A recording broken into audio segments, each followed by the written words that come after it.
Bonjour, bien-aimés dans les seigneurs, bonjour. Bonjour et bienvenue à ces temps de la lecture biblique de ce samedi. Bonjour frères et sœurs. Je vous salue tous au nom de Jésus et je nous souhaite la bienvenue à ces moments. Je vais juste nous demander avant de commencer de procéder à notre partage. Nous allons partager la vidéo. On va inviter également nos bien-aimés qui sont susceptibles de lire la parole de Dieu avec nous. Donc nous allons partager, nous allons inviter également et après quoi nous allons commencer notre lecture. Donc je nous accorde 2 minutes comme toujours pour que nous puissions faire notre partage. Allez, c'est parti pour le partage. Alors, du coup, hop.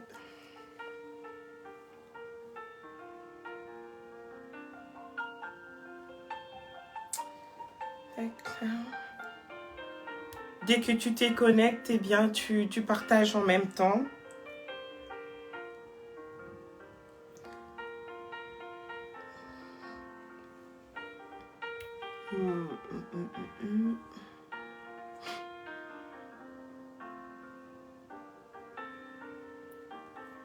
Nous sommes en train de partager dans nos différents groupes.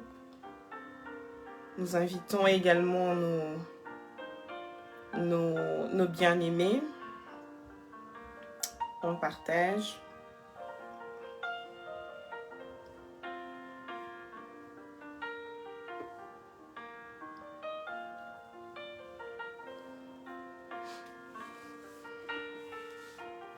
Voilà. Alors, je prends un panier.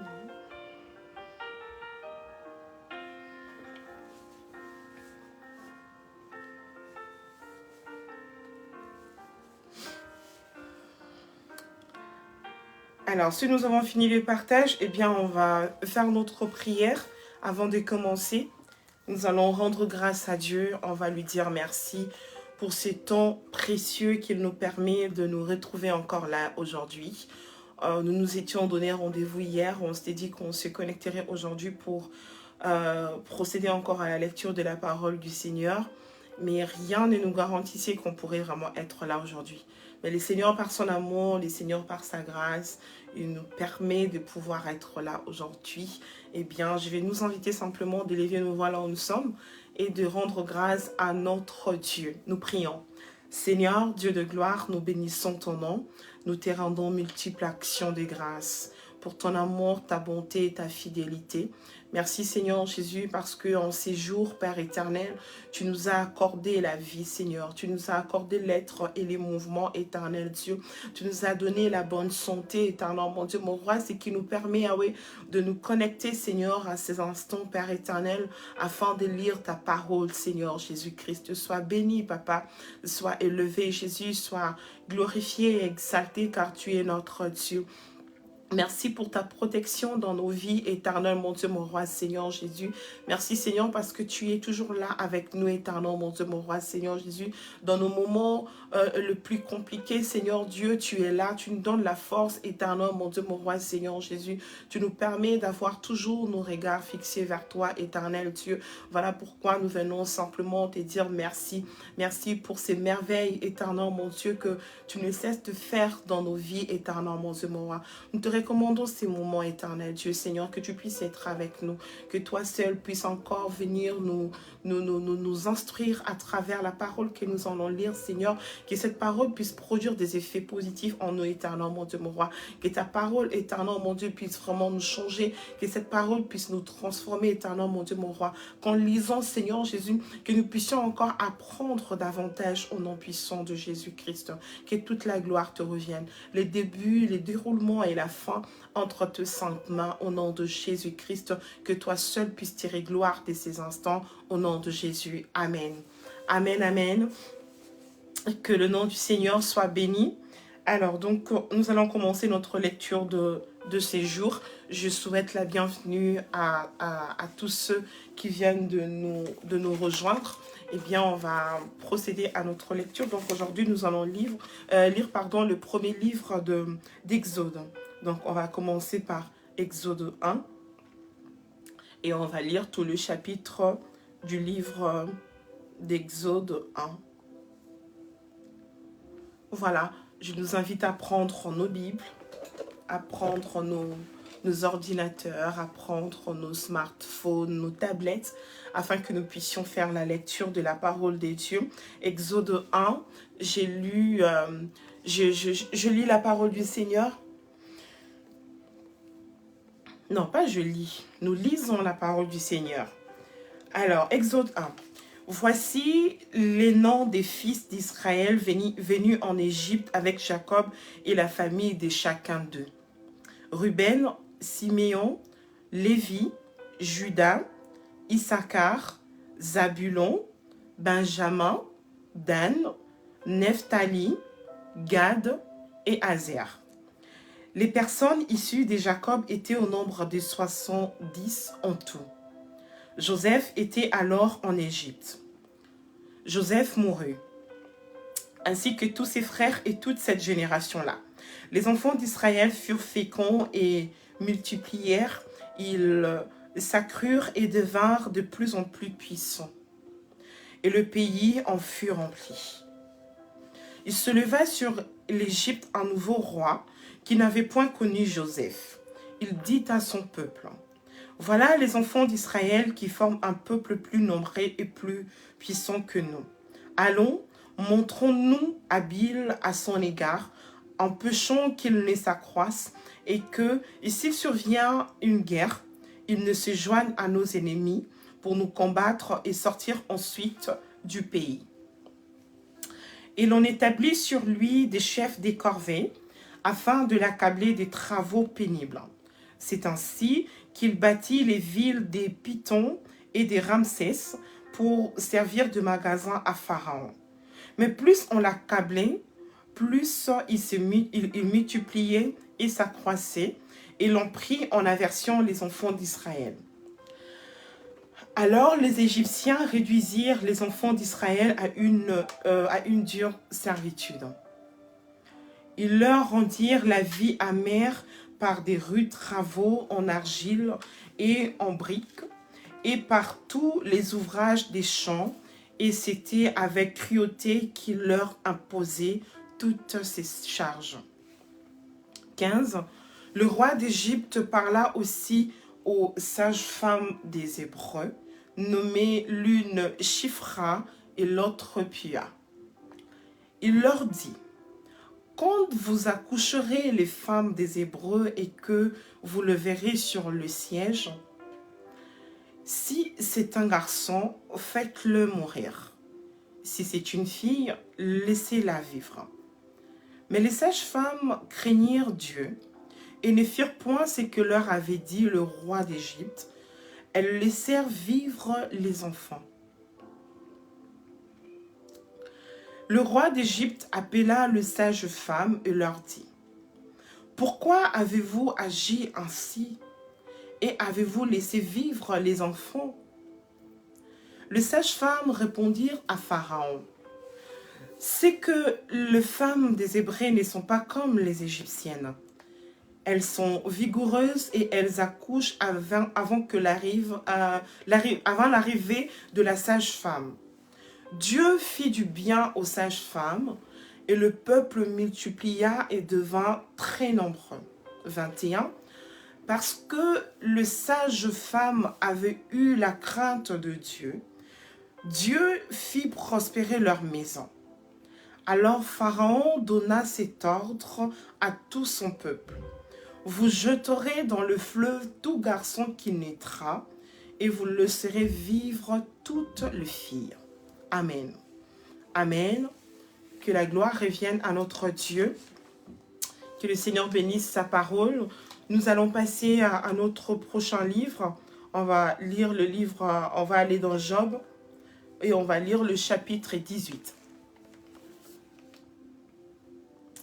Alors, Job 18.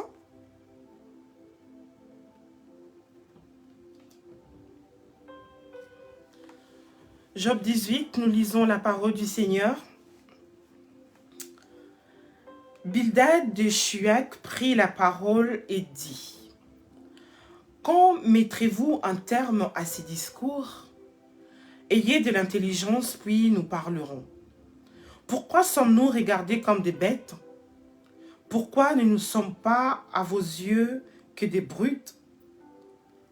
Ô toi qui te déchires dans ta fureur, faut-il à cause de toi que la terre devienne déserte? Faut-il que le rocher disparaisse de leur place? La lumière du méchant s'éteindra et la flamme qui en jaillit cessera de briller.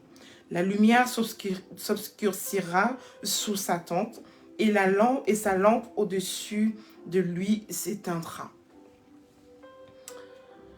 Ses pas assurés seront à l'étroit, malgré ses efforts, il tombera. Car il met le pied sur un filet, il marche dans les mailles, il est saisi au piège par le talon, et le filet s'empare de lui. Le cordeau est caché dans la terre, et la trappe est sur son sentier. Des terreurs l'assiègent, l'entourent, le poursuivent par derrière. La faim consume ses forces, la misère est à ses côtés. Les parties de sa peau sont l'une après l'autre dévorées. Ses membres sont dévorés par le premier-né de la mort. Il est arraché de sa tente où il se croyait en sûreté. Il se traîne vers le roi des épouvantements. Nul de sien n'habite sa tente. Le soufre est répandu sur sa demeure. En bas, ses racines se dessèchent. En haut, ses branches sont coupées. Sa mémoire disparaît de la terre. Son nom n'est plus sur la face des champs. Il est poussé de la lumière dans les ténèbres. Il est chassé du monde.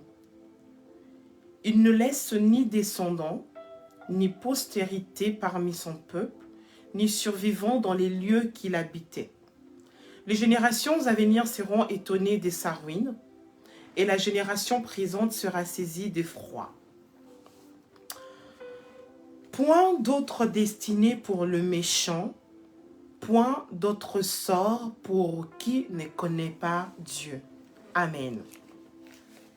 Amen, amen. Nous allons passer dans le Nouveau Testament. On va passer dans le livre de... On va lire le livre de Luc, Luc 4.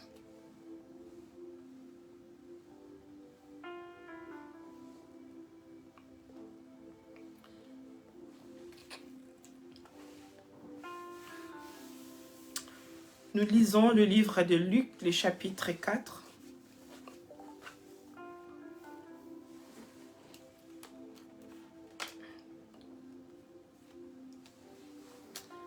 Alors, nous lisons la Bible. Jésus, rempli du Saint-Esprit, revint du Jourdain et il fut conduit par l'Esprit dans le désert où il fut tenté par le diable pendant 40 jours. Il ne mangea rien durant ces jours-là et, après qu'ils furent écoulés, il eut faim.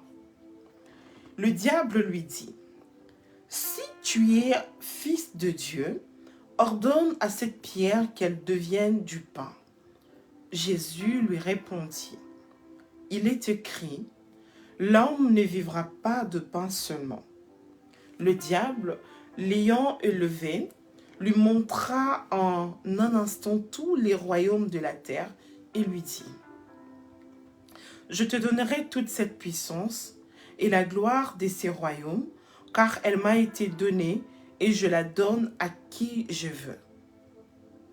Si donc tu te prosternes devant moi, elle sera toute à toi. » Jésus lui répondit: « Il est écrit, tu adoreras le Seigneur ton Dieu et tu le serviras lui seul. » Le diable le conduisit encore à Jérusalem, le plaça sur le haut du temple et lui dit: « Si tu es fils de Dieu, jette-toi d'ici en bas, car il est écrit, il donnera des ordres à ses anges à ton sujet, afin qu'ils te gardent. Ils te porteront sur les mains, de peur que ton pied ne heurte contre une pierre. » Jésus lui répondit, et il dit, « Tu ne tenteras point le Seigneur ton Dieu. » Après l'avoir tenté de toutes ses manières, le diable s'éloigna de lui jusqu'à un moment favorable. Jésus, revêtu de la puissance de l'Esprit, retourna en Galilée et sa renommée se répandit dans tout le pays d'alentour. Il enseignait dans les synagogues et il était glorifié par tous.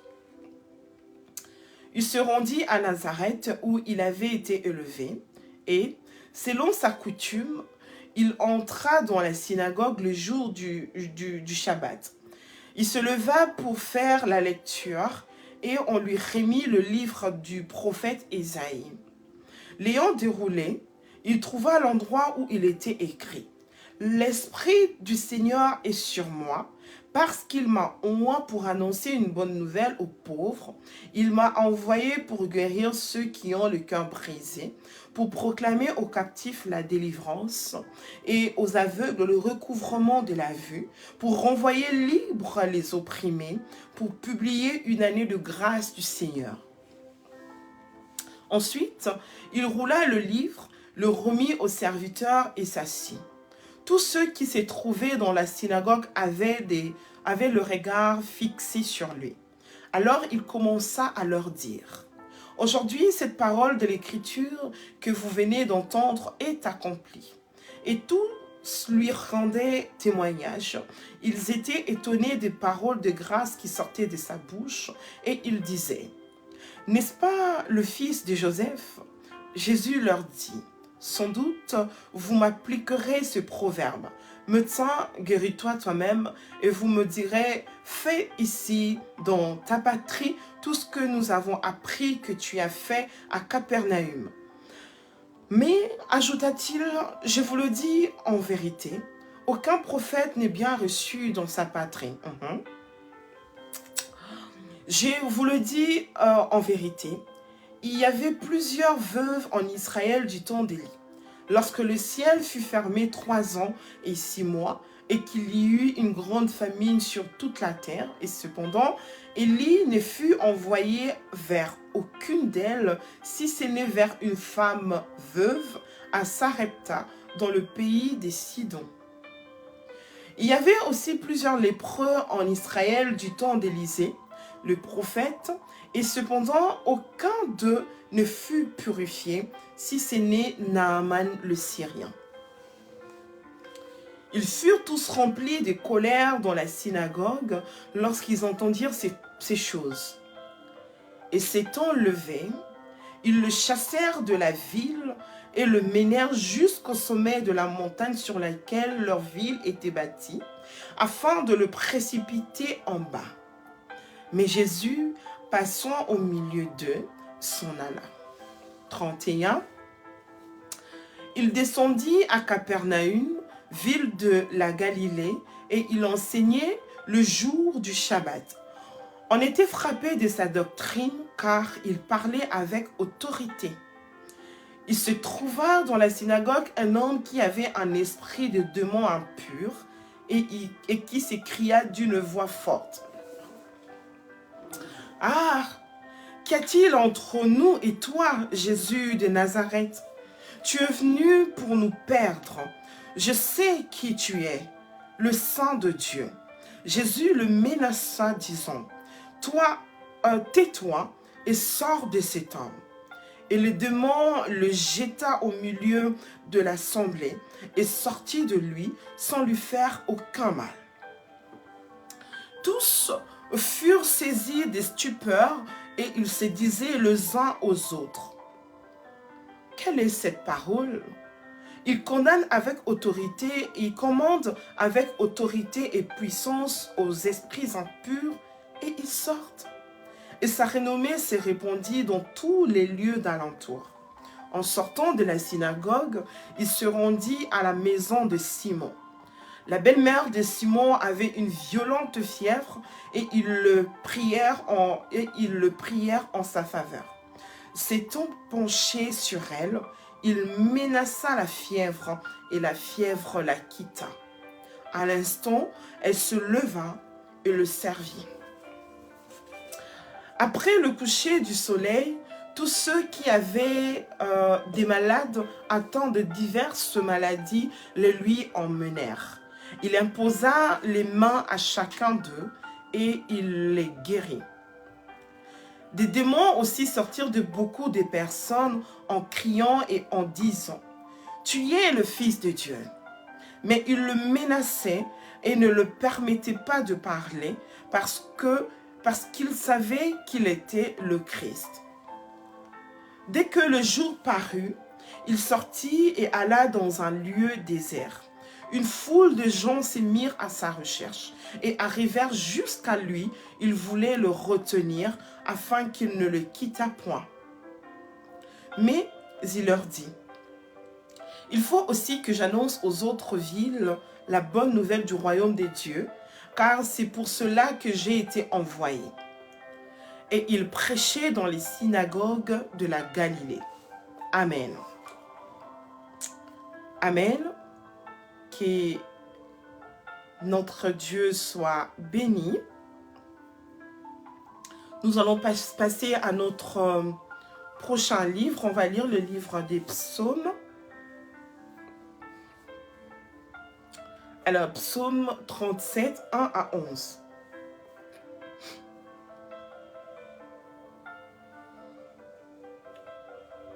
Psaume 37, le verset 1 à 11. Nous lisons la parole de Dieu.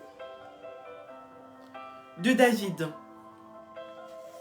Ne t'irrite pas contre le méchant, n'envie pas ceux qui font le mal, car ils sont fauchés aussi vite que l'herbe, et ils se flétrissent comme le gazon vert. Confie-toi en l'Éternel et pratique le bien. Aie le pays pour demeure et la fidélité pour pâture. Fais de l'Éternel tes délices et il te donnera ce que ton cœur désire. Recommande ton sort à l'Éternel, mets en lui ta confiance et il agira. Il fera paraître ta justice comme la lumière et ton droit comme le soleil à son midi. Garde le silence devant l'Éternel et espère en lui. Ne t'irrite pas contre celui qui réussit dans ses voies, contre l'homme qui vient à bout de ses mauvais desseins. Laisse la colère, abandonne la fureur, ne t'irrite pas, ce serait mal faire. Car le méchant seront retranchés, et ceux qui espèrent en l'Éternel posséderont le pays. Encore un peu de temps, et le méchant n'est plus. Tu regardes le lieu où il était, et il a disparu. 11. Les misérables possèdent le pays, et ils jouissent abondamment de la paix. Amen. Amen, amen. On va lire notre dernier passage d'aujourd'hui. On va aller dans le livre de Proverbes. Proverbe 10, 3 à 4. Proverbe 10, 3 à 4.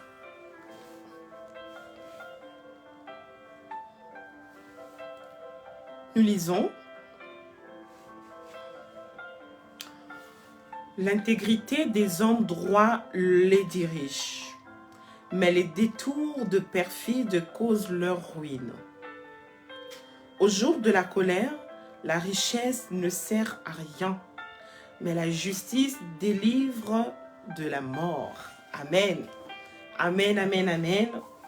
Que la gloire revienne au Seigneur. Nous bénissons Dieu parce qu'il avait commencé avec nous. Nous avons fait cette lecture par la grâce du Seigneur. Nous sommes arrivés à la fin.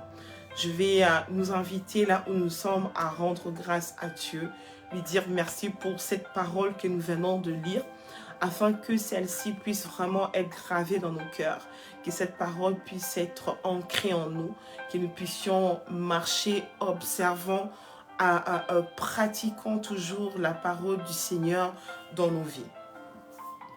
Je nous invite à prier. Seigneur Dieu, merci.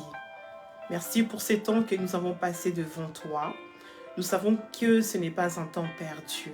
Éternel Dieu, car nous avons lu ta parole, éternel Dieu. Cette parole qui est vie, Seigneur. Cette parole qui nous donne la vie. Cette parole, éternel mon Dieu, qui nous transforme. Cette parole, Seigneur Jésus, qui nous enlève sur de mauvaises voies et nous emmène, Seigneur mon Dieu, mon rêve, sur la bonne voie qui est la tienne.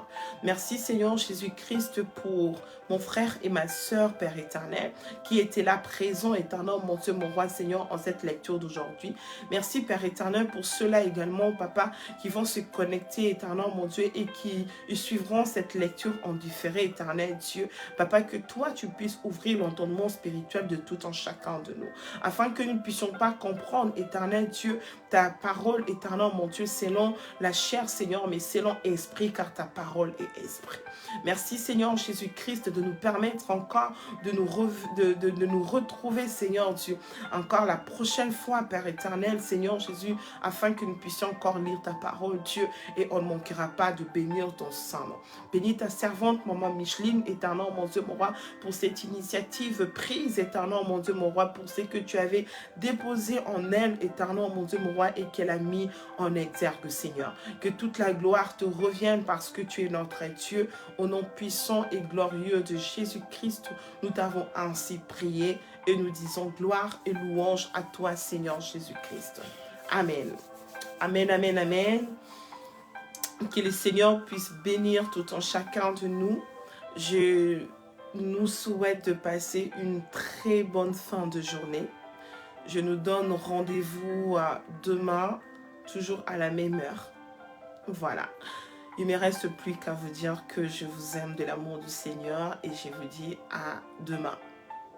Au revoir.